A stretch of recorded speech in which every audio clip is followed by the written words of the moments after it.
Assalamualaikum warahmatullahi wabarakatuh. Salam sejahtera bagi kita semua.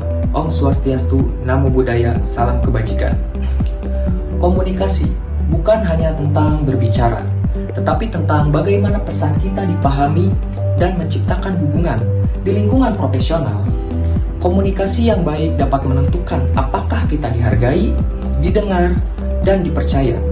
Pada kesempatan ini, saya ingin mengajak kita semua untuk melihat bagaimana komunikasi yang tepat dapat menjadi kunci membangun hubungan profesional yang lebih kuat, harmonis, dan efektif.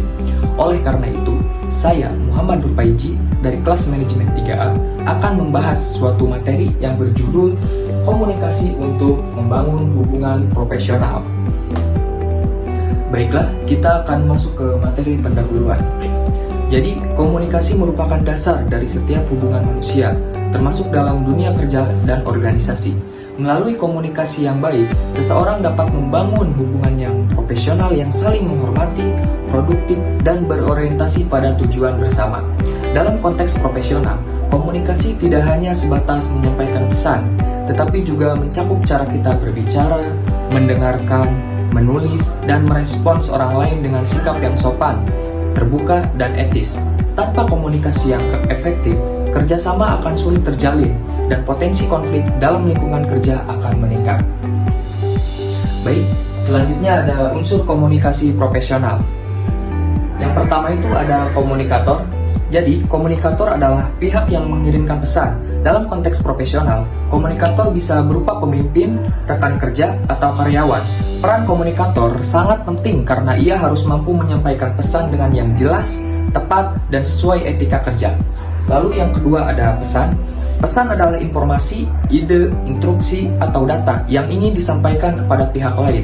Pesan dalam komunikasi profesional harus memiliki karakteristik yang jelas, ringkas, relevan, logis, dan terstruktur. Pesan yang baik membantu penerima memahami maksud komunikator tanpa kebingungan, sehingga meminimalkan kemungkinan kesalahan atau miskomunikasi. Lalu yang ketiga ada media. Jadi, media adalah saluran atau alat yang digunakan untuk menyampaikan pesan.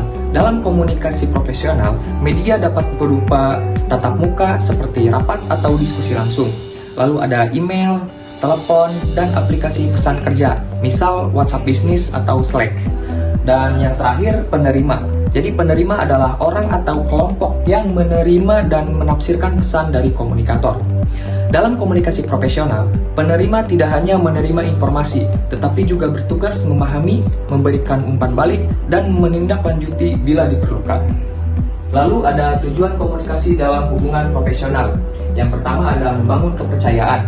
Komunikasi yang efektif memungkinkan pihak-pihak yang terlibat untuk saling memahami, sehingga tercipta rasa percaya. Ketika informasi disampaikan dengan jelas, jujur, dan konsisten, hubungan profesional menjadi lebih kuat dan dapat diandalkan. Lalu yang kedua ada menumbuhkan kerjasama dan kolaborasi. Komunikasi yang baik memudahkan koordinasi antar individu maupun tim. Dengan adanya pertukaran informasi yang terbuka, proses kolaborasi menjadi lebih efisien dan setiap anggota dapat berkontribusi sesuai perannya. Lalu yang ketiga ada menghindari konflik dan kesalahpahaman. Penyampaian informasi yang kurang tepat sering menjadi pemicu konflik di lingkungan kerja. Komunikasi yang jelas dan terstruktur membantu mengurangi potensi kesalahpahaman sehingga hubungan kerja tetap harmonis dan produktif. Lalu yang keempat ada meningkatkan kinerja dan produktivitas. Ketika pesan, instruksi, atau tujuan disampaikan dengan baik, karyawan dapat bekerja dengan lebih fokus dan efisien. Hal ini berdampak pada peningkatan kinerja individu maupun tim secara keseluruhan. Dan terakhir ada menunjukkan profesionalisme dan kredibilitas. Cara seseorang berkomunikasi mencerminkan sikap dan kompetensi profesionalnya.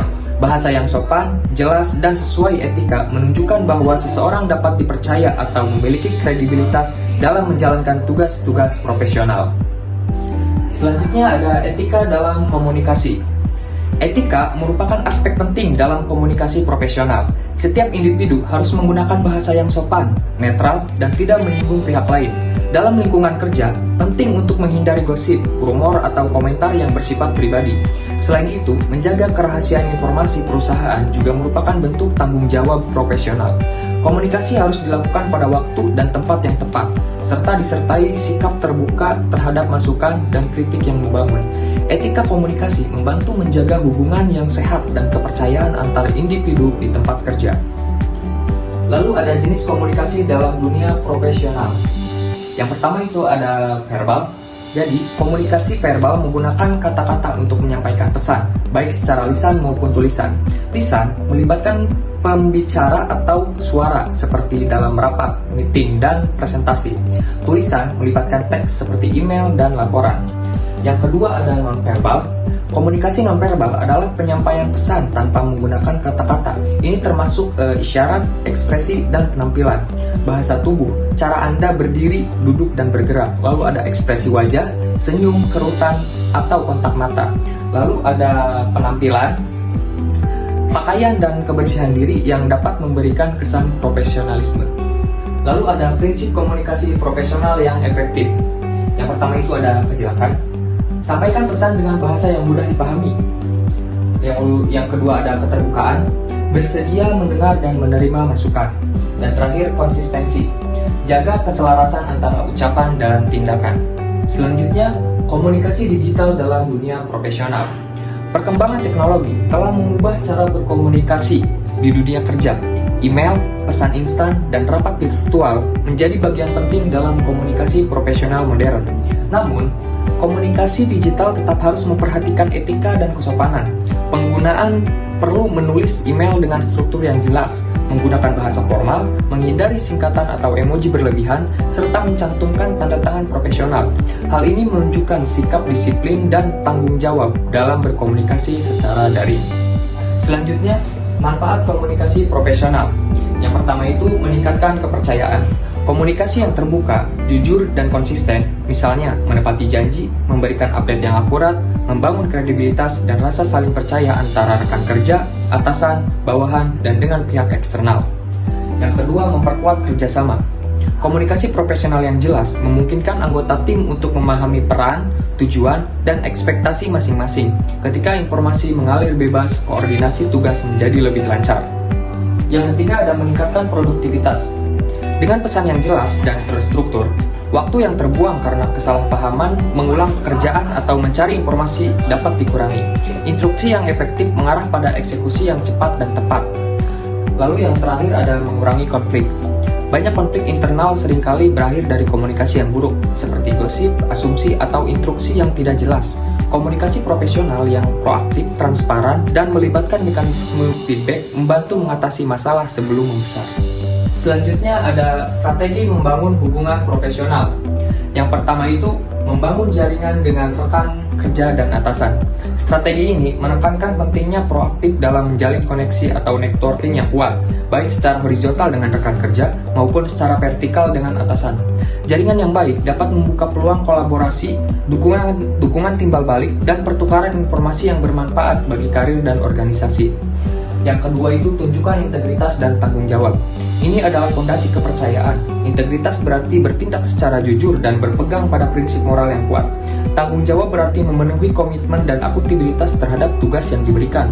Menunjukkan kedua hal ini akan membuat Anda dihormati dan dianggap sebagai profesional yang dapat diandalkan. Yang ketiga, memberikan apresiasi dan penghargaan. Mengakui dan menghargai kontribusi orang lain adalah kunci untuk membangun moral dan hubungan positif. Apresiasi dapat berupa ucapan terima kasih sederhana hingga pengakuan formal. Hal ini menunjukkan bahwa Anda menghargai upaya mereka dan mendorong mereka untuk terus berkinerja baik. Dan terakhir, kelola konflik secara bijak. Konflik tidak dapat dihindari di tempat kerja. Mengelola konflik secara bijak berarti menghadapinya secara konstruktif. Fokus pada isu, bukan pribadi. Mencari solusi yang saling menguntungkan, win-win solution, dan menjaga komunikasi tetap terbuka dan hormat. Kemampuan ini menunjukkan kematangan profesional. Kesimpulannya, komunikasi yang baik adalah fondasi dari hubungan profesional yang sukses. Melalui komunikasi yang efektif, etis, dan empatik, seseorang dapat membangun kepercayaan, menjaga keharmonisan, serta meningkatkan kinerja di lingkungan kerja. Kemampuan berkomunikasi bukan hanya tentang berbicara, tetapi juga tentang mendengarkan, memahami, dan menghargai orang lain. Oleh karena itu, komunikasi profesional perlu terus dikembangkan sebagai keterampilan utama dalam dunia kerja yang dinamis.